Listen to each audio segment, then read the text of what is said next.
শুভ জন্মাষ্টমী আমার সকল বন্ধুদেরকে। আজকের এই দিনটিতে আমার পুচকু সোনাকে একটু গোপাল সাজালাম। আমি তো ভাবতেই পারিনি আমার সোনা গোপাল সাজার সময় এতটা চুপচাপ আর এতটা শান্ত থাকবে। সাজানোর সময় মনে হচ্ছিল ওর মনে হয় গোপাল সাজতে ভীষণ ভালো লাগছে। দেখো, কোনো কান্নাকাটি করেনি। আমার সোনাকে সাজানোর আগে আমিও একটু রেডি হয়ে নিয়েছিলাম।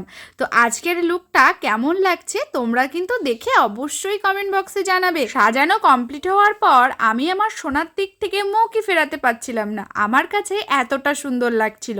তারপর রিলস করব বলে সোনাকে বাইরে নিয়ে গেলাম। মনের মধ্যে কিন্তু একটা টেনশন হয়েই যাচ্ছে, ও যেন আবার কান্না না করে ওঠে, কারণ কান্না করলে সমস্ত প্ল্যানই ভেস্তে যাবে। কিন্তু বাইরে আসার পর দেখছি সবাই ওর দিকে যেমন তাকিয়ে আছে, ও সবার দিকে তাকিয়ে তাকিয়ে হাসছে। তারপর কিন্তু আমার সাথে খুব সুন্দর সুন্দর রিলস বানিয়েছে, অনেক ছবিও তুলেছি আমরা।